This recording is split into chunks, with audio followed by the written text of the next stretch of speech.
Thank you very much, especially to Francesco for bringing us all together on this very exciting and I think historic round table.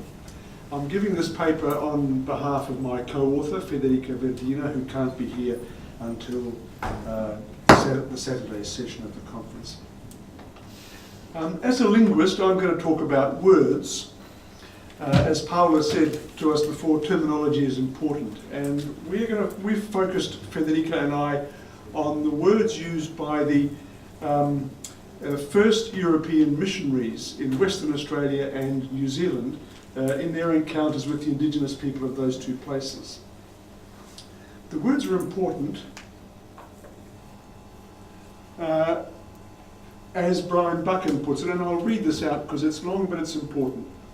The conceptual language spoken by the colonists framed their understanding of the policies and techniques of government they adopted. In particular, when colonists used terms drawn from the traditions of Western political thought, such as government, property, sovereignty, society, savagery, or civilization, and those words are in red because we'll talk about them now.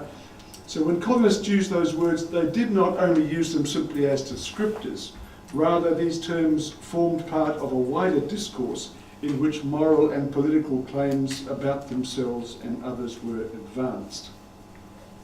I should say that I tried not to, but I ended up writing an academic paper which is far too long, so I'm going to, I think, just chuck it away, and I'll show some pictures and talk to the pictures. That might be a more effective way to do it. So we focused on two missionaries. This chap, Rosendo Salvador, who was Spanish, but who finished his training in Italy, wrote mostly in Italian. He came to Western Australia in 1845. There's Western Australia, the bottom left-hand end of Australia, and established a mission to the Aborigines, as he called it, in a place called New Norcia, about 2 hours north of Perth. Perth is situated on Wajak Noongar land, and New Norcia is situated on Yuit Noongar country. Noongar is an umbrella term referring to the 14 different groups in the southwest corner of the continent. Salvador began hoping to adopt a nomadic lifestyle, but found it too difficult and inappropriate for missionary work, so he changed his approach and decided to set up a self-supporting village where the local Yuit people and the monks would live side by side in an agriculturally sustained economy. He headed the mission for an extraordinary 54 years, from 1846 until he died in 1900. The second person we've looked at is this Tuscan missionary. Both of these missionaries are Benedictine monks.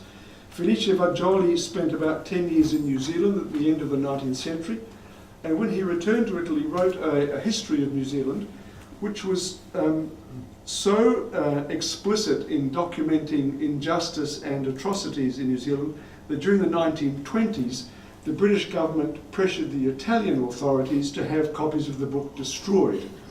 Luckily, the monks have been hiding books for hundreds and hundreds of years, and 5 or 6 copies survived and have now been published in English translation.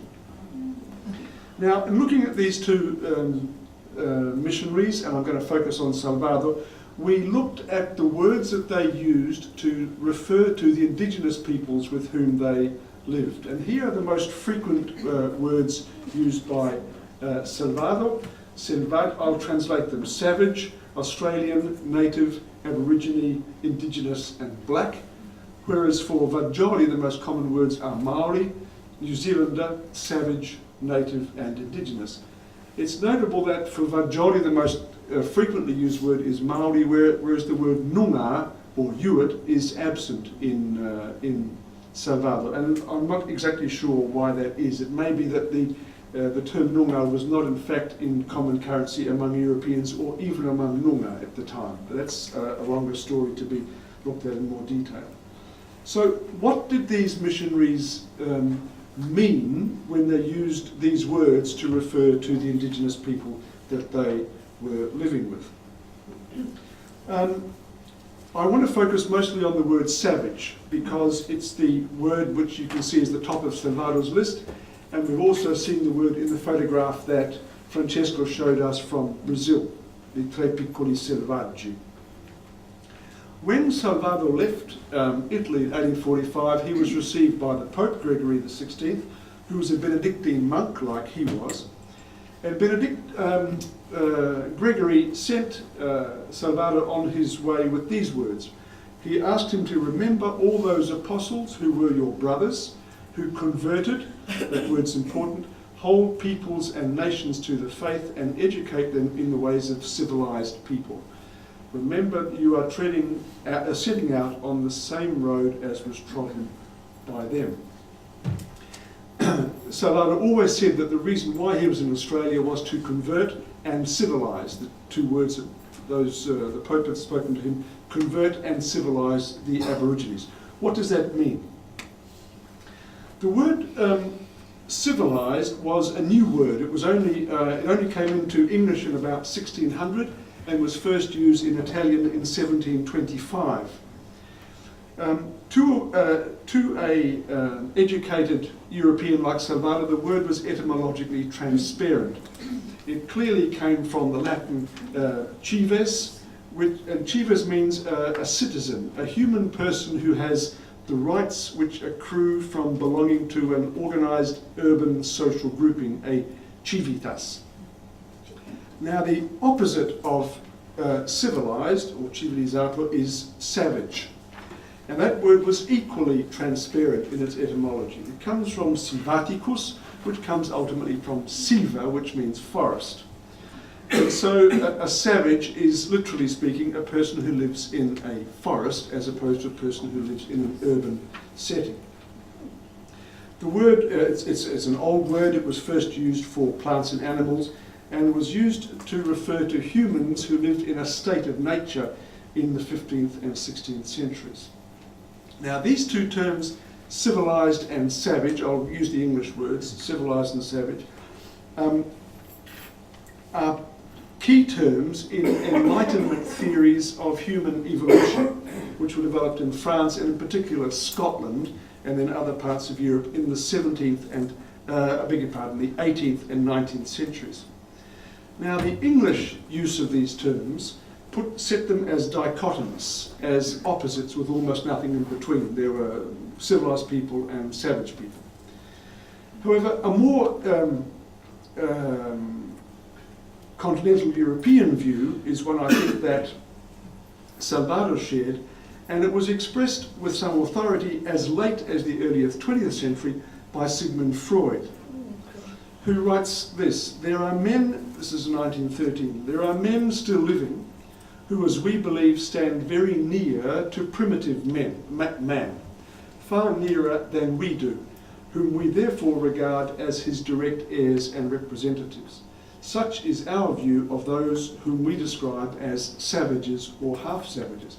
And he goes on the same page to repeat a word which had been used in Australia since William Dampier described the Indigenous people of Australia as the miserablest savages he'd seen. Freud talks about the tribes which have been described by anthropologists as the most backward and miserable of savages, the Aborigines of Australia. The point I would make about the Freud statement is that he doesn't see civilized and savage as being, as it were, separate or dichotomous. They are rather 2 points on a continuum. He talks about primitive man being far nearer, or rather, the savages of today are far nearer to primitive man than we are. And so Salvador was friends with the leading Italian archaeologists of the day. Just a quick look at this chap, Luigi Pigorini, who was the first director of Italy's National Museum of Paleoethnography in Rome. And Pigorini asked Salvador to send him objects, weapons and tools from Australia. No human objects were sent. But then Pigorini, and these are from lecture notes of Pigorini's that I saw in Padua, Pigorini very clearly encapsulates this view that says that primitive peoples living today are examples of stages of human evolution that Europeans have already been through. And so he constructed the museum in Rome following examples of Scandinavian museums, where he sets out certain cultures from the globe and shows what stage of European evolution they were from.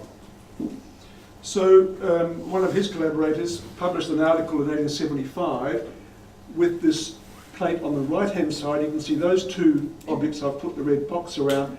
They're flint stones from Western Australia. And I beg your pardon, they are pieces of flint that were excavated in Emilia-Romagna between Parma and Bologna. And here they compare those to some gidgis. Gidgis are spears on the left-hand side of that photograph. The photograph was taken by a student of mine in Reggio Emilia. And the point of this is to show that the burden of the missionaries is to encounter peoples who have not had the good fortune to make the human evolution that Europeans already have. So that use of the term, that I think gives us some background to help us understand how it is that Salvador continually referred to the Noongar as savages, but at the same time went to great lengths to convince the English colonial authorities that the Noongar were as capable of anything as English people were. So he organised a cricket team made up of Noongar chaps on the left-hand side. The captain was a white fella, but the players were Noongar, and they walked the 150 k's to Perth and beat the local team, made up of the sons of the great families of Perth. And when the Telegraph reached New Norcia in 1873, Salvador invited a local Noongar woman, Helen Pangerian Cooper, to be the first postmistress. So it's curious to us that a word like savage can coexist with attempts like this to show that, in fact, all human beings do evolve on the same continuum. We have just got there sooner than they have, as it were.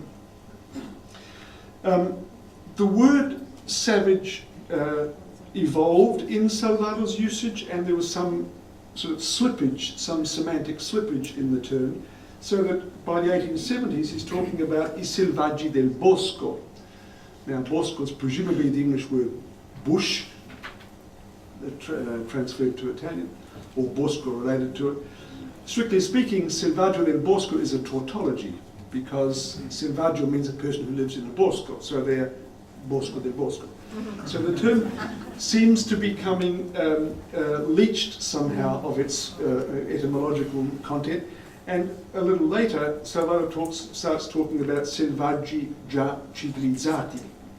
Now, what might a civilized savage mean? What does that mean? We can understand something of that if we look at this lithograph map of the New Norcia settlement. If you haven't been to New Norcia yet, you should come over and see it. It's still there. It's no longer a mission to the Aborigines, although there is a Noongar Aboriginal corporation in the mission now. This is a diagram of the mission in the 1880s. Look at the bottom left-hand corner, and we'll go up close. Now, there are two areas there where Noongar people are living, and I've marked them here with red squares. In the top is a village of 24 houses which Salvador had built for Noongar families. They don't exist anymore, but when you go to New Norcia, that's now a lawn, and where the houses were, there are 4 stones in the ground to show each of the houses. So you can walk among them and really appreciate where they were and how and what size they were and so on. Those houses were for Noongar who had become civilized. The Noongar at the bottom left-hand side, in the red box, are still living in their pre-European lifestyle. So here we can see the movement from savagery to civilization is a physical movement, from the silva to the civitas, from the bush to the city, from savagery to civilization. So the savages in the bottom left-hand corner are Selvaggi del Bosco, the savages in the top left-hand corner are Selvaggi già civilizzati.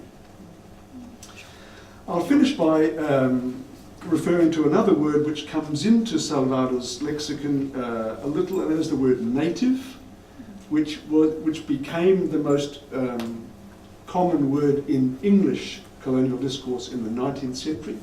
Native, of course, refers to birth, in place of birth. And the indigenous people of Australia became natives for the colonial powers when England decided to take possession of this land. Before 1788, they were savages because that was an anthropological, cultural term. They were interesting. When Britain decided to take possession of the continent, then the existence of people already born here meant that they had or might have some claim over the land by virtue of being born here. Now, the term native or nativo barely occurs in Salvador and Vajoli's writings because they didn't see themselves as being part of the British colonial project. Although Federica has produced this beautiful, very complicated graph of Salvador's lexicon, you can see that savage is always his most common word, but other words come and go. If we had more time, we could talk about the way that writers like this would adapt their language according to who they're speaking to. Officials in the Vatican, the colonial authorities, their Catholic congregations, and so on. So to finish, thank you, Joseph. To finish, I just wanted to say the words are very important. Words open up to us worlds that we may have forgotten. And to understand what are meant by words in other times and places, we need to understand the worlds that the speakers of those words came from. And words are also important because they help us make the world, they help us see the world. And this seems to us very important in trying to understand the past, and also essential in our work to build a better present and future. Thank you.